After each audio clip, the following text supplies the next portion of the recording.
जावेद हुसैन साहब, आप क्या समझते हैं कि बहरे हिंद के अंदर ये यूएसएस अब्राहम लिंकन की जो तैनाती है, हम इसे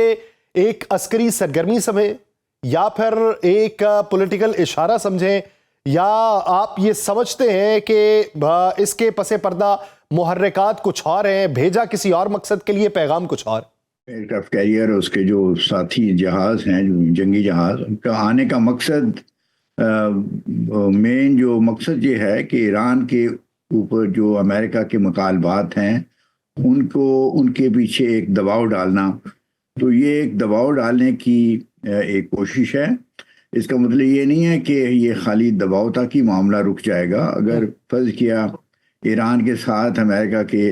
जो मुतालबात हैं, ये जो शराइत हैं, वो उनका एक पुरअमन तरीके से हल नहीं निकल आता, कोई उनके दरमियान कोई अंडरस्टैंडिंग नहीं हो जाती, एग्रीमेंट नहीं हो जाता, तो उस सूरत में इस एयरक्राफ्ट कैरियर ग्रुप को फौजी ताकत के इस्तेमाल के लिए इसका इस्तेमाल होना जो है वो ऐन मुमकिन है, और इस ख़तरे से को यानी नज़रअंदाज नहीं किया जा सकता। और मेरे ख़्याल में ईरानी हुकूमत और अवाम को इस चीज़ का बखूबी इल्म है कि ये एक बहुत बड़ा एक सिंबल है पावर का, और उनको ये भी इल्म है कि अंडर ट्रम्प जो है, अमेरिका जो है पहले ही जून में ईरान की जो न्यूक्लियर फैसिलिटीज़ हैं उन के ऊपर हमला कर चुका है। सो ये इस पॉसिबिलिटी को रद्द नहीं किया जा सकता या रूल आउट नहीं किया जा सकता कि ट्रम्प एडमिनिस्ट्रेशन दोबारा ताकत का इस्तेमाल करे और ईरान को अपनी मुतालबात मनवाने के लिए अच्छा, जावेद साहब एक चीज़ बताइए, ये माजी करीब के अंदर आपको मालूम है कि जिस वक्त ट्रम्प की जानिब से ये कहा जा रहा था कि आप डटे रहें, मुजाहिरीन को मदद जो है वो रास्ते में है,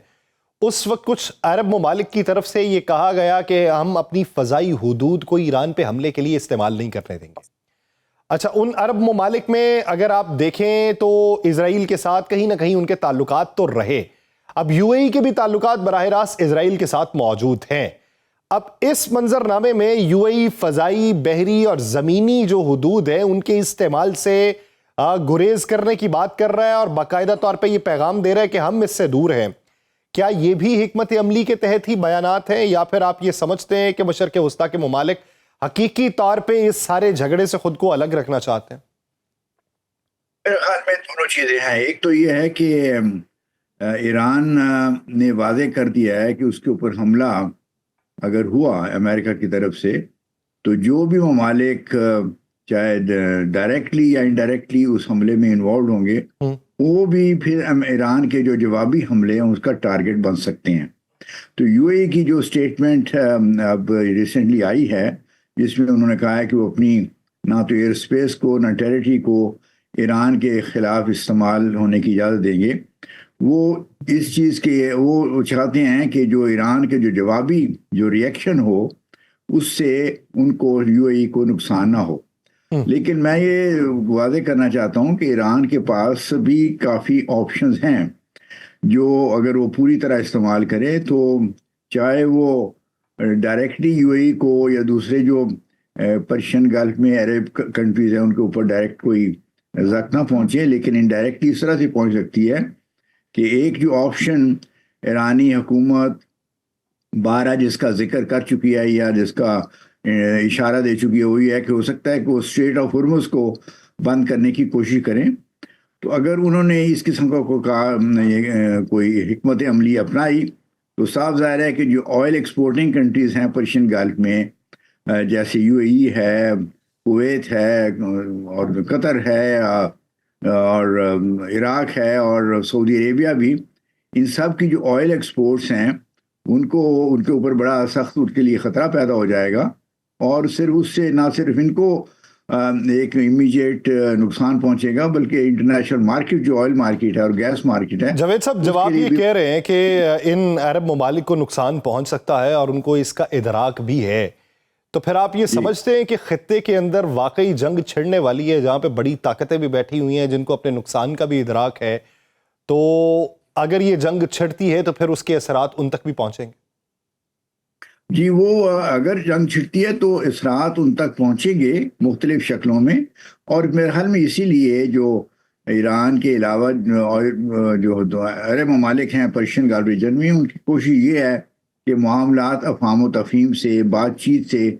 हल हो जाएं और लड़ाई की और नौबत ना आए, और ईरान पर अमेरिकन हमले की नौबत ना आए।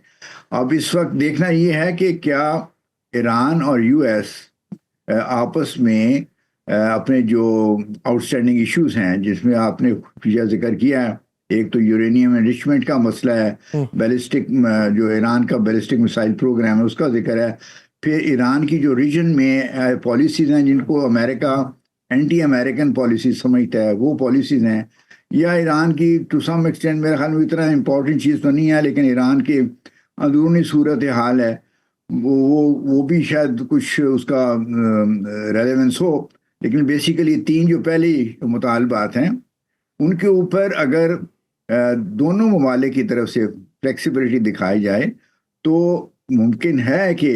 किसी नतीजे पे वो पहुंच जाएं, कोई एग्रीमेंट हो जाए। आपको याद है कि पिछले साल भी अमेरिका और ईरान के दरमियान टॉक्स हो रही थी, लेकिन वो इससे पहले कि वो टॉक्स किसी नतीजे पे पहुंचती, वो इसराइल ने और फिर अमेरिका ने खुद ईरान की न्यूक्लियर फैसिलिटीज़ पे हमला कर दिया। जो मुझे नज़र आता है कि अंडर ट्रंप एडमिनिस्ट्रेशन अमेरिका किसी सूरत में ईरान को यूरेनियम एनरिचमेंट करने की इजाज़त नहीं देगा, चाहे उसको उसके लिए ताकत का इस्तेमाल दोबारा करना पड़े। तो अब देखना ये है कि क्या ईरान अपने जो उसकी काउंटर पोजीशन लेता है या पोजीशन लेता है इस इशू पे और दूसरे बैलिस्टिक मिसाइल प्रोग्राम के ऊपर, या जो अच्छा जावेद साहब, अगर देखा जाए माजी के अंदर ईरान पे यूरेनियम की अफजूदगी के इल्जामात लगाए जाते रहे, फिर एक वक्त में ये भी कहा जाता रहा कि जितने यूरेनियम को अफजूदा किया जा चुका है इससे तो 10 एटम बॉम्ब बनाए जा सकते हैं। फिर टारगेट भी किया गया, फिर ये कहा गया कि अब तो इसकी कैपेसिटी खत्म हो चुकी है। तो अगर उसकी कैपेसिटी खत्म हो चुकी थी तो फिर इतने कलील अरसे में वो कैसे उस सतह तक पहुंच गया? और अगर उसकी कैपेसिटी खत्म नहीं हुई थी तो फिर क्या अमेरिका जो पिछला हमला कर चुका है उसमें अपनी शिकस्त तस्लीम कर चुका है? देखिए, जब वो पहला हमला जून में हुआ तो उसमें जो ईरान की यूरेनियम एनरिचमेंट फैसिलिटीज थी, जैसे फर्दो में थी या इस्फहान के पास थी, नतान्ज में, वो तो बिल्कुल तबाह कर दी गई। लेकिन ईरान के पास उससे पहले कोई, मेरा ख्याल में अगर मुझे ठीक याद पड़ता है, कोई 400 किलोग्राम के मुताबिक या बराबर ऐसा यूरेनियम मौजूद था जो 60% तक एनरिच था। अगर उस यूरेनियम को 90% तक एनरिच कर लिया जाए तो वो मटेरियल वेपन ग्रेड मटेरियल बन जाता है। अब जिस चीज़ के बारे में दुनिया को या शायद अमेरिका को भी बिल्कुल यकीनी तौर पे पता नहीं है कि क्या यूरेनियम एनरिचमेंट फैसिलिटीज़ के तबाह होने से पहले इस एनरिच यूरेनियम को ईरान ने वहाँ से निकाल के कहीं और ट्रांसपोर्ट कर दिया था कि नहीं। और वो यूरेनियम एनरिच जो है वो अगर वो वहाँ से शिफ्ट कर दिया गया है और ईरान की किसी सीक्रेट फैसिलिटी में मौजूद है, तो उसको मज़ीद उसके ऊपर काम करके इन ड्यू कोर्स उसको आप वेपन ग्रेड मटेरियल में तब्दील कर सकते हैं। एक तो ये बात है,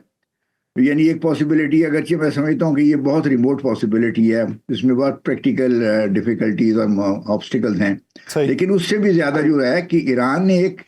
एक नॉलेज, एक टेक्नोलॉजी हासिल कर ली है, और जस्ट इसलिए कि एक फैसिलिटी या 2 या 3 फैसिलिटीज़ पे वो तबाह कर दिया गया है, उससे ये कोई गारंटी नहीं है कि कोई सालों बाद ईरान दोबारा उसी किस्म की फैसिलिटीज़ दोबारा ना किसी की और सीक्रेट जगह पे बना ले। तो अमेरिका चाहता है कि ऐसा एग्रीमेंट ईरान के साथ हो जाए, ईरान उसके साथ एक कमिटमेंट कर ले कि वो इस किस्म का काम दोबारा नहीं करेगा। मेरा ख्याल में पहले तो जो एग्रीमेंट 2015 में साइन हुआ था ईरान का वेस्टर्न कंट्रीज के साथ और दूसरे वाले के साथ, उसका तो ये था कि एनरिचमेंट एक लोअर लेवल तक आप कर सकते हैं यूरेनियम। अच्छा, लेकिन जावेद साहब वो देखिए कि उस वक्त के हालात क्या थे सर? उस वक्त के हालात ये थे, ना अमेरिका हमला कर चुका था, ना इजराइल का हमला था, ना इस हद तक कशीदगी थी, बस तहफ़्फ़ुज़ात थे जिसके बारे में प्रेशर टैक्टिक को इस्तेमाल करके वो साइन करवा लिए गए। अब जब बराह रास्त कशीदगी हो चुकी है मुख्तलिफ मौक़ों के ऊपर, और अभी हाल ही में जिस तरीके से रियाट वहाँ पे देखने को मिला है और उसमें बहुत बड़ी हलाकतें हुई हैं और फिर उसके ऊपर कंट्रोल पाया है ईरानी हुकूमत ने, तो आप समझते हैं कि ऐसे माहौल में ये दोनों फरीक ही बैठ के फैसला कर सकते हैं या फिर इनका कोई गारंटर और होगा? तो और कोई गारंटर ट्रंप साहब को ही, मेरा नहीं ख्याल कोई और गारंटर इस को यानी एक्सेप्ट करेंगे या उनकी वो अपनी गारंटी देंगे। लेकिन मैं ये जायज़ करना चाह रहा था कि अब वो इस यानी अमेरिकन पोजीशन है वो पहली 2015 की पोजीशन से तब्दील हो गई है। उस वक्त उन्होंने लो ग्रेड यूरेनियम एनरिचमेंट की इजाज़त ईरान को दे दी थी। अब वो यूरेनियम, ट्रंप एडमिनिस्ट्रेशन बिल्कुल यूरेनियम एनरिचमेंट में ईरान को ज़रा बराबर भी एक्टिविटी करने के लिए या करने की इजाज़त देने के लिए तैयार नहीं है। और इसमें अब ईरान ने फैसला करना है कि क्या वो कुछ अरसे के लिए फॉर सम टाइम वो इस राइट से दस्तबरदार होने के लिए तैयार हैं कि नहीं है। और अगर वो नहीं होते तो फिर मेरा ख्याल में वो जो है वो एक सूरत हाल मज़ीद ख़तरनाक हो सकती है और उसमें किसी किस्म की पॉसिबिलिटी को फिर रूल आउट नहीं किया जा सकता।